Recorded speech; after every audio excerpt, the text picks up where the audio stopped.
Because really, at the end of the day, what they're saying is that if you're in property, you could be in big trouble. And the thing is, are they right? Are they wrong? Look, if you're doing property wrong, you could be in trouble. So that's why you really need to watch this and pay attention.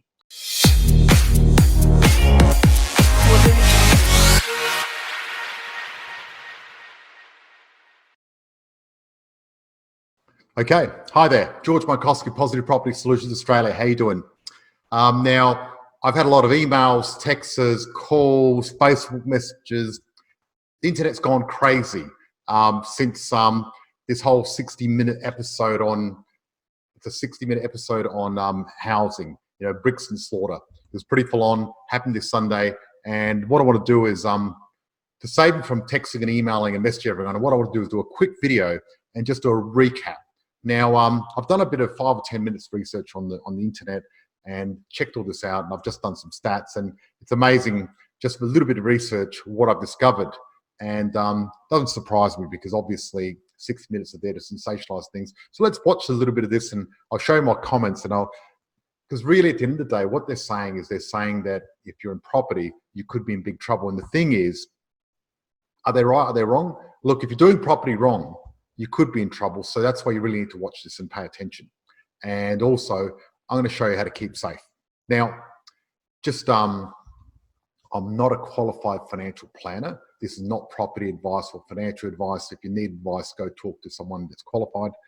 I'm talking about my experience. My qualifications is I've got a QBE, qualified by experience. And, you know, I think that says a lot, because when it comes to real life stuff, I know what I'm doing, but I don't have a piece of paper saying I can tell you what to do when it comes to this sort of stuff. Experts you're about to meet predict the value of your house could slide by as much as 40% in the next year. Yes, 2/5 of your home's worth wiped out in just 12 months. And if numbers like that eventuate, there's only one certainty: our entire economy faces catastrophe. This is looking right in the teeth of a gale, and that gale could lead us to a recession. Now listen to the music. And it's not if, but when. Listen to that music. It sounds like the Terminator. It's almost like, you know, that scene where the Terminator is just about to come and kill you. They've really sensationalized this, and they're not saying if, but when. You know what I mean? It's coming. You're in big trouble. You're about to die. It's like a dystopian future movie. It's no wonder people are so scared. It gets you very emotional. Just listen to that music. The end of Australia's property boom time. The party's over. It's definitely over, and it's going to be over for quite some time. And here they are getting all these little snippets after, you know, doing hours of interviews of saying, you know, it's over, it's definitely over, and oh no, the boom times of Australia are over. If I got $1 for every time I heard this, oh my God, you know what I mean? I've been investing for over 20 years. And for the last 20 years, the media has been saying over and over, the property market's going to crash. It's going to go down. It's going to crash. It's going to go down. And then in between all that time, we've been hearing, oh my God, it's booming. It's going to go up. It's booming. You know, sensationalism, emotion, all that sort of stuff sells media. And media is about getting eyeballs and getting the emotions happening. Look, try not to get affected by the emotion, because you've got to be cool, calm, and collected when investing. If you're going to invest, don't do it emotionally. And a lot of people had a knee-jerk reaction to this, and a lot of people are shitting themselves. And some people have got a right to shit themselves, and I'll explain to you why. But really, if you know what you're doing, if you do it properly, you're going to be fine. So let's have a look.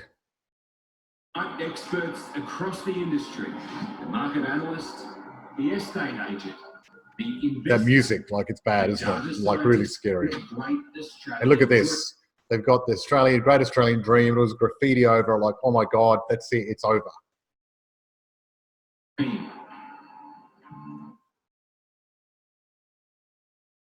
There's a God, the fruits on the ground, the birds have all moved back into my hand. Every house has a story. For more and more of us, that story is going south. It's a shameful experience, especially when I had FOMO, and then they put my hand up and say, well, do you need help? Well, I've needed help for a while. In streets and suburbs across Australia, families are losing the mortgage battle. I don't think I'm the only one who's something which is think about all day. The most inflated housing prices on the planet. So they're saying our families are losing the mortgage battle. Look, at the end of the day, if you structure it wrong and you overspend and you can't afford it, you're going to have challenges with the mortgage. Yes. But this has been happening for years. It's always going to be the case. There's going to be a certain percentage of the market that get involved that can't afford to do it. And it's sad. And what they need to do is get help, you know, because I do feel for these people. It's sad that people have got mortgage debt and are having challenges. And the problem is we don't learn how to do this at school. And, you know, at school, you don't learn any of this sort of skills. And the problem is people go out there and just try on their own and try to work it out and navigate it on their own. And the banks aren't really there to help you. They're there to help themselves.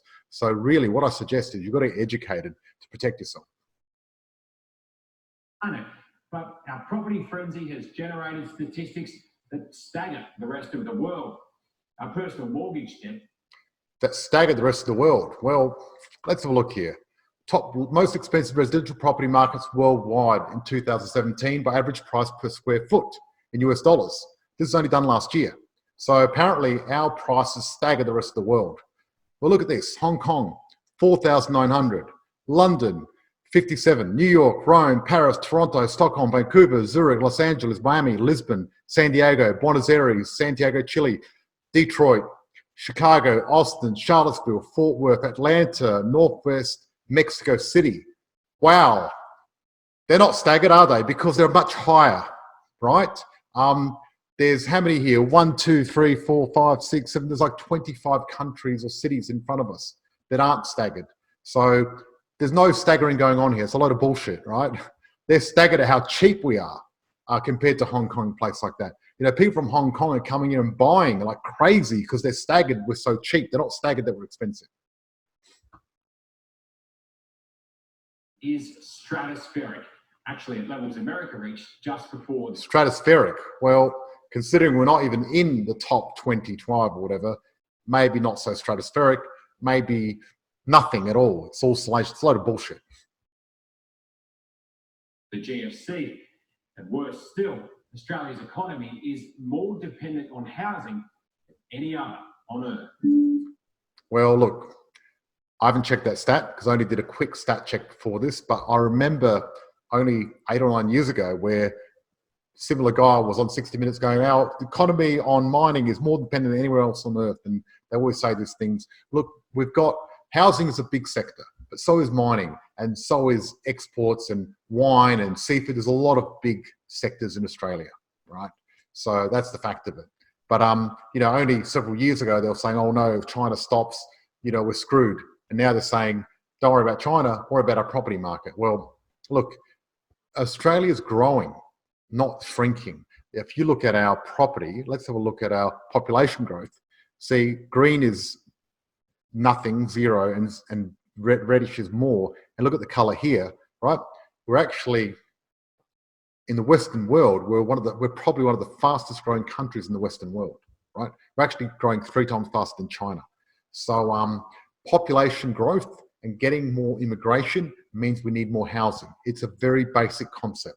We don't have to be a scientist to work this out. So in supply and demand matters when it comes to pricing. So I can't see property prices crashing like crazy if all these people are coming here. What are they going to do? Live in tents?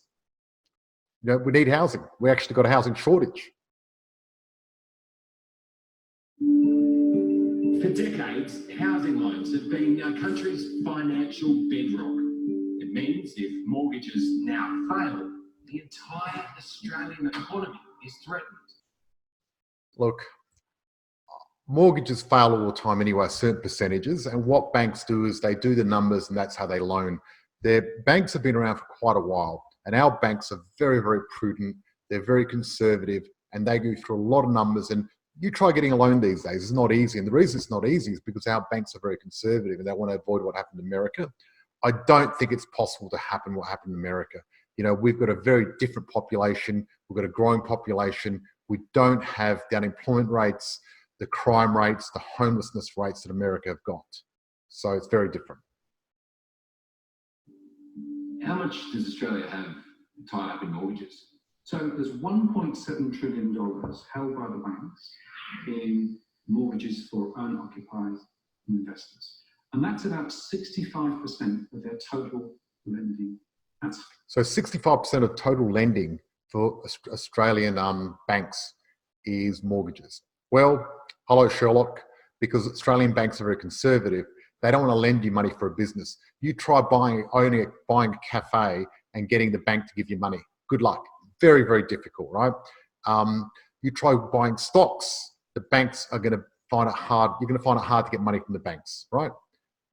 The reason banks lend money for housing is because it's the safest thing for them to lend on, because it's bricks and mortar. It's there. It can't go to zero. The banks are smart. If they didn't think housing was safe, they'd be lending money for businesses. But businesses, first 2 years, 70% of businesses fail. Now, in the first 2 years, no houses fail. They're all still there. Big difference. Stock market as well. They can go down to zero. Houses can't.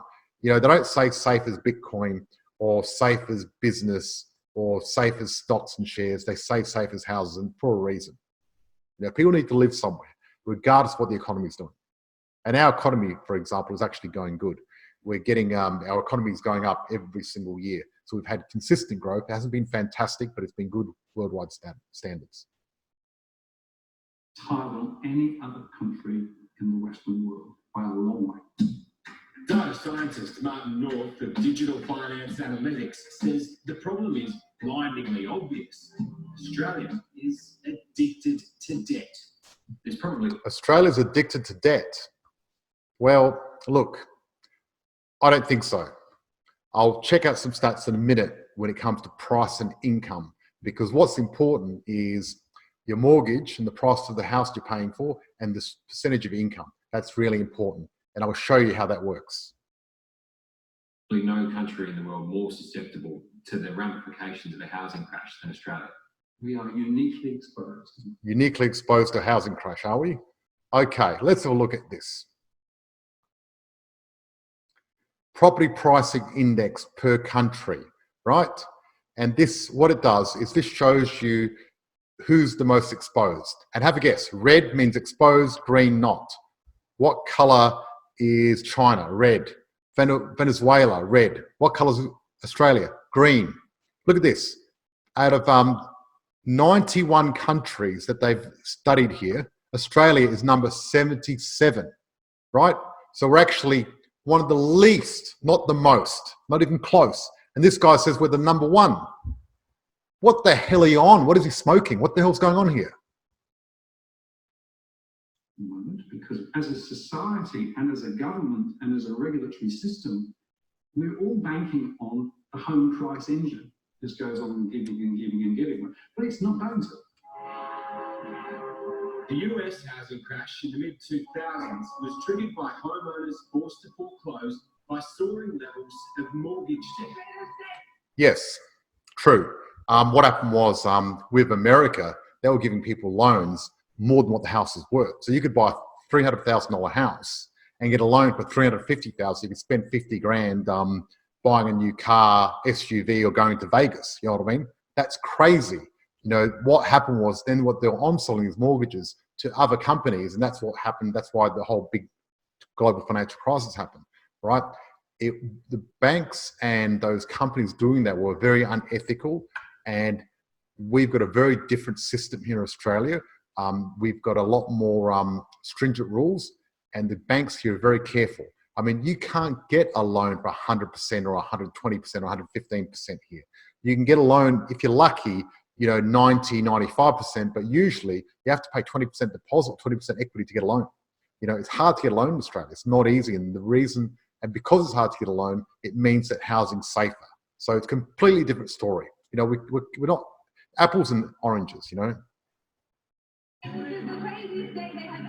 Homeowners in mortgage is now stalking our suburbs. Foreclosure. Speak the truth. The market is down and still a long way from the bottom. You guys used to always sit in the office thinking, all right, a good time to be insane. 100%. 100%. Doesn't last forever. In his patch of Sydney's west, house prices are plunging. Probably the median price in an area like this, you're looking at about $1 million. And what would it have been a year ago? About 1.2. So they've lost $200,000 in the space of a year. Look, he's not giving real stats anyway, right? He's just making numbers up and pulling them out of his ass. So we don't know if they're true. But look, let's say if they're true, right? At the end of the day, they bought 1.2 and now it's 1 million. What's happening is part of the property clock. So if you understand the property clock, you can protect yourself and understand how this works. So the top of the property clock's 12 o'clock, 6 o'clock's the bottom, right? And what happens, a lot of people, they get greedy or they're too scared to invest when they should be investing or buying a property. And then what they do is they want to get a really big mortgage and get an awesome house, and they buy this house for $1 million, 1.2 million in this case, right at 11 o'clock or 12 o'clock. And the problem is the property clock keeps going around. It just doesn't stop. The prices don't go up in a linear line. They're actually going a wave. So what happens is at 6 o'clock, that's the bottom of the market, and it goes up slowly, goes up to 12, and then there's a dip. It's called a correction. And it corrects because price get overinflated by a little bit. It corrects a little bit and then slowly goes up again. Now prices never go back down to the old correction. So real estate prices do actually continually go up, but not in a linear fashion. There will be a correction, there will be a dip. There are normal cycles of the market that happen. And if you're smart enough, you understand the statistics, and you've got the right people on your side, you can actually take advantage of these. And that's the best way to invest. But unfortunately, a lot of people, what they do is they buy at the wrong time. They buy right at the peak, because at the peak, it's in newspapers and everyone's saying it's a boom and oh my God, everything's fantastic, and people buy then.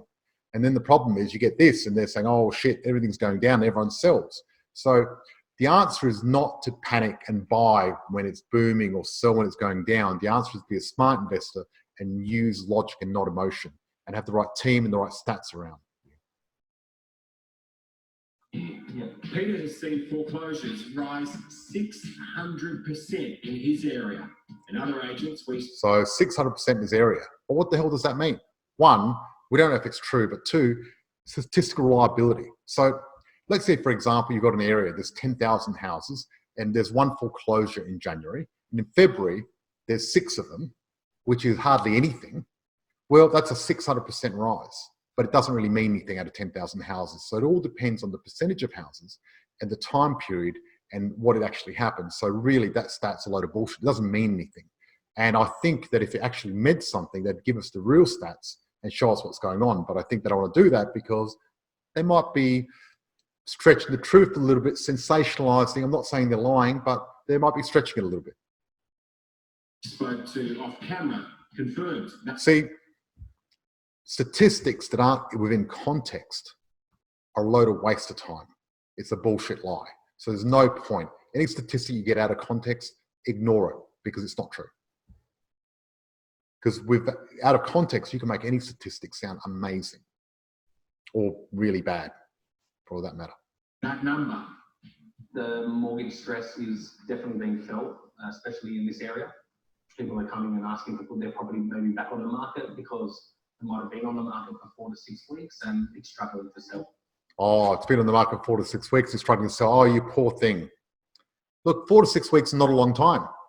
I've sold properties before. Take me longer than 4 to 6 weeks. I wasn't crying about it. It's not unusual. There's some places in Australia where it takes 6 months in rural areas or 12 months. So it all depends on the context. 4 to 6 weeks is nothing. So, you know, what's there to complain about? I think a lot of people would say 4 to 6 weeks, great. I'd love to sell my house that quick. What is he talking about? Our big mistake, believing that house prices will keep going up. Well, they do always go up, but the big mistake is not knowing that it's a cycle. And that's the real big mistake. And listening to crap like this and getting scared and being emotional and then thinking you've lost money or your house not worth anything and wanting to get out and feeling all down about it when you don't need to feel depressed or down about it at all because it's part of a natural thing. And up forever. Were we all in fantasy land there for a while? The market was clearly overvalued. There's no doubt about that. Look, a market that's at around 11, 12 o'clock is overvalued and is due for correction. It's just a normal part of the market. Now, you know, people in Sydney and Melbourne that wanted that dream home and stretched themselves right out and pushed themselves to the limit to get a mortgage they could barely afford. Yes, That's probably not a good thing, and that can be a challenge and could be scary. Also, people that were buying units because there's no lack of supply when it comes to units, and they're buying overpriced units in capital cities and stretching themselves and not getting the rents they expected. Yes, I've been saying this for years. I've been saying that buying units in capital cities and paying those inflated, crazy prices is ridiculous, right?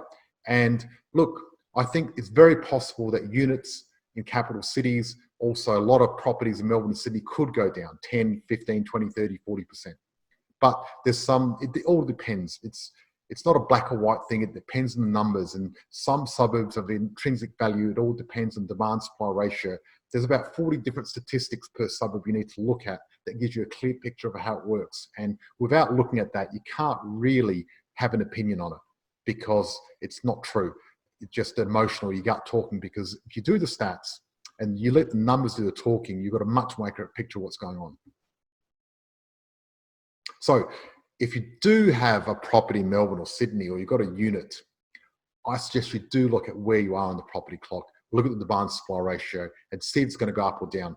The stats actually can show you and predict what's going to happen. And if it's going to go down, maybe it is better to sell, but it may not be going down. A lot of times it's not good selling because it's going to go up again. And because prices never go back down to what they were originally, it all depends where you bought. If you bought at 7, 8 o'clock, you're fine. You're totally fine. But if you bought 11, 12, 1 o'clock, well, there may be a problem. Even when we went to the real estate industry's most respected market analyst, Louis Christopher of SQM Property Appraisal, he couldn't have been more blunt. Although to him and the industry, it's not a crisis, it's a correction. Well, actually, it is a correction. It's not a crisis. And corrections are going to happen in every property market over and over and over and over again. Don't be surprised by it. Just plan for it. Be ready for it. It's not a crisis. Don't get emotional. Just ride the wave and do what you need to do. Is it the correction we had to have? For Sydney and Melbourne, yes, it was a correction. We had to, hoping that prices would always go up. Is that? Pretended to carbon, but knowing that there's been no money in my account. Bradley Hart is a suburban trader. Yeah, so I saw the story about Bradley, and I feel sorry for Bradley. Obviously, he's struggling, and looks like he's been working hard in his life, and now he's struggling with his mortgage, and they've cut off his power a few times. So I genuinely feel for people like that. And, you know, unfortunately, we don't learn this sort of stuff at school. And, you know, you go out there and you try it on your own, you don't know what you're doing, and the banks aren't going to help you, and the school's not going to teach you how to do it. So unfortunately, you just get trial and error, and you can make mistakes. For people like Bradley, please, if you've got mortgage stress, or, you know, if you've watched the show and you're stressed out, go and talk to someone that knows what they're doing. You know what I mean? And get some help. Get some help from a financial planner, finance strategist, or someone really good in property. Get someone really good in property. But you know what? Get someone that's got experience and actually runs on the board real life results. Don't go to someone with just the paper in their hand, someone that knows what they're talking about. And if anyone knows Bradley, send me an email. I'd love to be able to help him maybe. You never know. I mean, I can't help everyone, but it's all about trying to help people that you can help. Now, if anyone needs help also, I've got a free Facebook group called the Positive Property Club. I do give a lot of education information on that. So if you're interested in finding out more, go to that group, join us. It's a great community of people helping each other. You know, the Australian way of doing things. A change of jobs and reduced income triggered a downward spiral of falling behind on his mortgage. And he's now being hounded by his bank. Yeah, that sucks. And really, I suggest anyone that's got a mortgage, you need an offset account, and you need to have at least $10,000 minimum in there. Having money offset account gives you peace of mind. It's also there in case of emergency. If anything happens, like with your job, or if you've got an investment property, the rent or anything else like that, you're covered. I've always got an offset account. When I retired, actually, what I did is I took equity out of one property and had a massive offset account just in case, because I didn't want to have the challenges of worrying about a mortgage, and it gave me a lot of peace of mind. It was great having it there. Funny enough, I didn't need it because I had so much income coming in from my rent, because I really did it right. Because if you do property right and you get the timing right, the cash flow and the growth right, you get the 3 pillars right, it doesn't matter what the economy is doing, you'll still be safe. It's when you go on the limb and when you're sort of speculating and just do things blindly and just don't even know why you're doing it without getting all the numbers and all the facts and without getting educated, that you could get in a lot of trouble in property. I mean, property is very serious, and you've got to be really careful. But I really believe the biggest risk in property is not having any. You know what I mean? They're talking about all these people with mortgages and owner-occupier that are in trouble. You know who's in trouble? People who don't have a property. If you don't have a property, you're in trouble, because that's worse. The bank made it clear that I'm Mr. Payne. I have the ability to come and foreclose on my house if I can. And that can happen. But if you've got an offset account, they can't touch you. So, no. But really, you really want to protect yourself from the banks. And I do not deal direct with banks.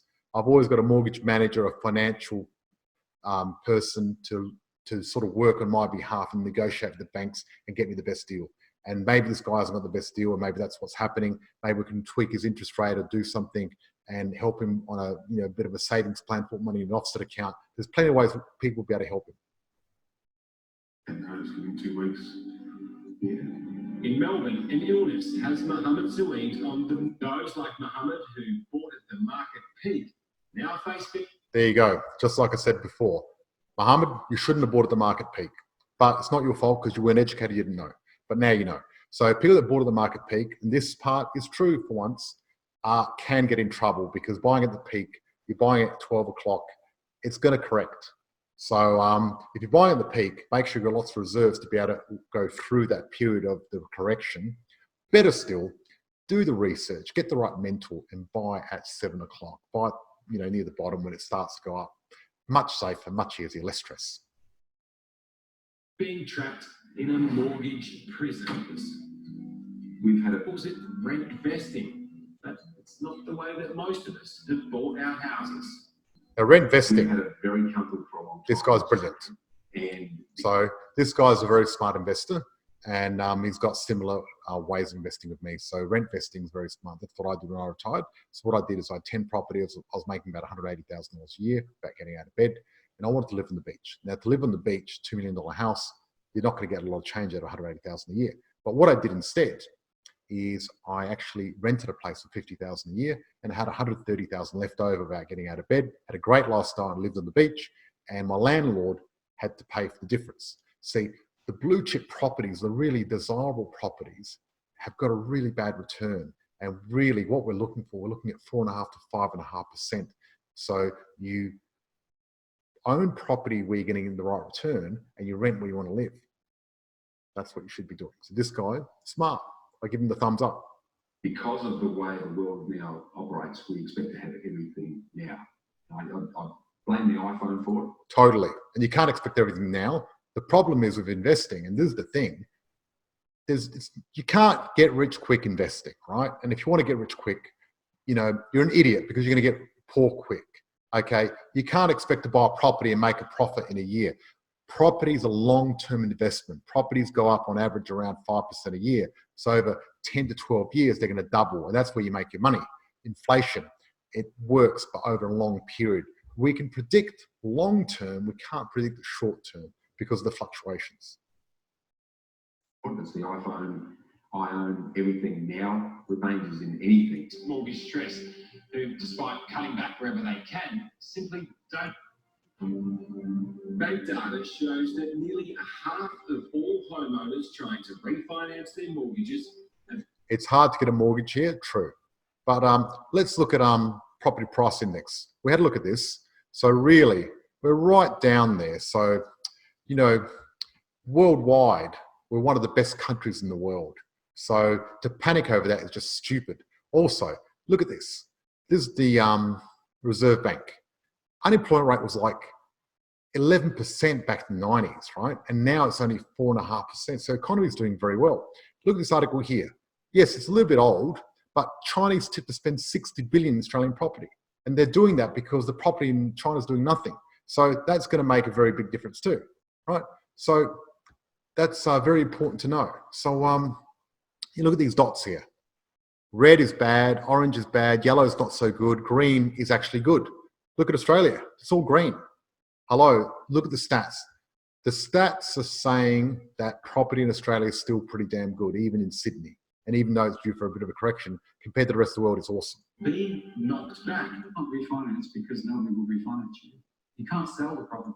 Getting finance is going to be hard. That's why you need to get a professional. Don't deal directly with the banks because you're not going to get the best deal. So at the end of the day, this is what I call it.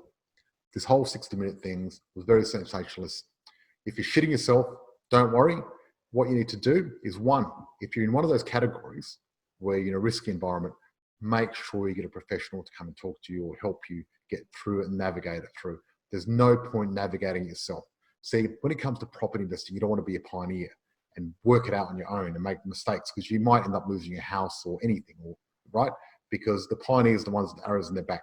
Get a professional to help you.